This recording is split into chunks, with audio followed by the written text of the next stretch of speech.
If your Russian salad looks like a lump of reinforced concrete, you've got a problem. But today, here in Saladolandia, we're going to fix it for good. Hello, today once again, Spanish tapas. But today we're not cooking. Today we're doing magic, the ultimate ensaladilla rusa. The one that when you order at UPA, they charge you 15 bucks and you still leave happy. Russian salad. The secret isn't what's in it, it's how you handle it. And notice that throughout the video, I'll be showing you little numbers indicating the moment of each of those secrets. The ingredients can vary, but I always use potatoes, eggs, carrots, canned tuna, some shrimp, olives, and mayonnaise. First, we cook the potatoes. So boiling water, salt in a pot, and the washed potatoes go straight in. Secret number 1, if you peel the potato before boiling it, you're letting water into your salad. And water is the enemy of creaminess. And as you've seen, it's exactly the same with the carrot. I use a big one. If you don't have one, you can use 2 small ones. It's fine. Look at those potatoes. Into the water with the skin on, as if they were at the beach. And you might ask yourself why. Because the skin is their shield so that all the moisture stays inside and they turn out perfect. Once, a waiter in Seville told me, "Look, kid, if you peel the potatoes, you might as well make a soup." He was so right. And on another burner, in a saucepan, we take the opportunity to boil a couple of eggs. So when they go, 10 to 12 minutes.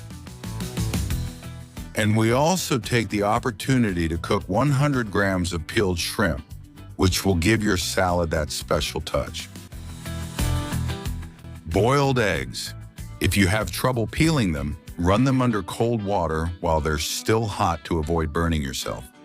You crush both ends, press a little, and then look for that little membrane inside. As soon as you can separate it a little, thanks to the temperature difference, you'll see that the membrane comes away with the whole shell, leaving you with a clean, perfect egg without breaking anything. Thank you. A few minutes later, you'll notice that the shrimp are already pink and tender, so you take them off the heat as well. Finally, let's move on to the potato. And do you want to check if it's done? Well, it's very easy. Just take the biggest one and stick a fork in the center. If it goes through perfectly, that means the potato is ready and you can take it out of here. And you have to peel them like this while they're still hot. Oh, what a pain. Well, for that, 2 tricks. On one hand, use a knife to scrape it, which is always easier. And on the other hand, always have a little glass of cold water next to you so you can dip your fingers in and always keep them cool. But if you let the potato cool down completely, the starch sets up. You have to peel it while it's hot as a sacrifice to get the best potato salad in the world.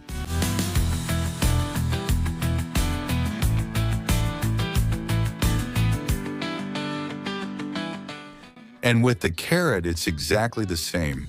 You remove the skin with a knife, and that way you keep all its juiciness. I like the carrot to almost fall apart because of its size. I mean, you should notice it when you eat the potato salad, but it shouldn't stand out.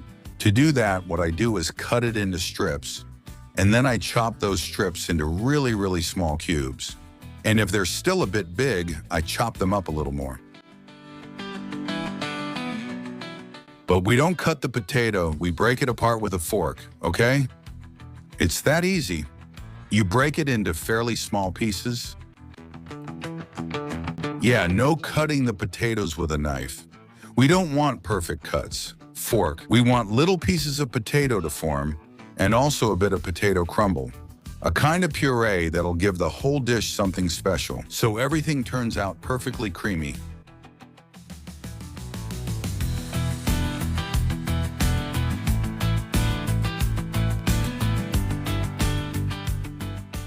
And in the big bowl with the potato, I add the carrot that we chopped earlier and also the egg. But first, I also like to chop it up finely so that it looks like it dissolves and everything becomes kind of a uniform mixture. but with a bit of texture. Once I have it chopped up, like I said, into the same bowl. Remember that the potato is still hot, and now, when we go to add the olives, pay close attention. A little bit of their liquid makes the potato, since it's hot, absorb it, giving it a flavor that will surprise you. And if you wait until the potato is cold, the flavor stays on the outside. Use whichever ones you want. I add olives stuffed with anchovy, which gives it an extra touch. Here goes the drizzle. Don't blink or you'll miss it. The next trick is coming. Can of bonito tuna. I open it, but I don't throw away the liquid. I add it little by little to the mayonnaise. Add it little by little to give it that extra flavor and also to make the texture a little looser. That way, everything mixes better. And don't forget this essential step so you can say, "This is delicious. I don't know why." Well, it's because we soften the mayonnaise a little bit. It can be homemade, it can be store-bought, it doesn't matter. The point is that you add a splash of the liquid that comes in the can of tuna or bonito. It's going to give it a fresh flavor that you can't quite detect. You don't know what it is, but it turns regular mayonnaise into a super premium one. And on top of that, for free, that liquid is pure gold. And if you want to take it up a notch, use bonito belly, which gives it an extra touch. Now we add, as you saw, potato, carrot, egg, now the olives, the little shrimp we boiled earlier, 2 small cans of tuna or 1 large one. If not, bonito belly, whatever you want to give it that touch.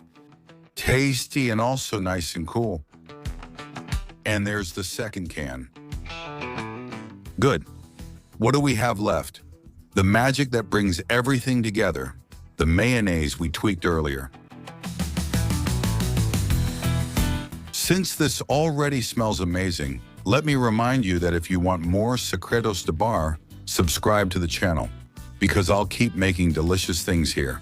Go ahead and fry it, it's free. Mix gently, but make sure everything is really well combined. Notice how we mix with care, so the mayonnaise coats everything, and at the same time the ingredients get evenly distributed. And when you make it like this, watch out, because your neighbor is going to say, you made ensaladilla. This smell fills up the whole hallway. If you manage to smooth it out so it looks like this, that means the texture is perfect. It's my trick to check that it's neither too dense nor too runny. Then put the lid on and into the fridge or refrigerator for several hours. So do it early in the morning if you're going to eat it the same day. It's time to take it out of the fridge or refrigerator. Here we have it. But now it's our turn to put it in. What do you mean, no? No. Why? Don't serve it super cold. That dulls its flavor. Take it out and leave it out for 10 or 15 minutes. Then yes, serve it and enjoy.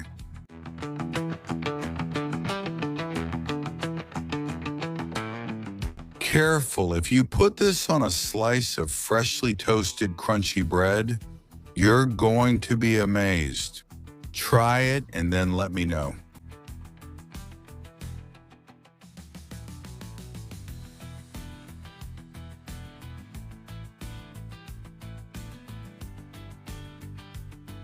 Make it at home and enjoy. I'm sure everyone will like it a lot more than the usual one, and it takes very little effort. Let the family enjoy it and treat yourself too, because we're here to enjoy life.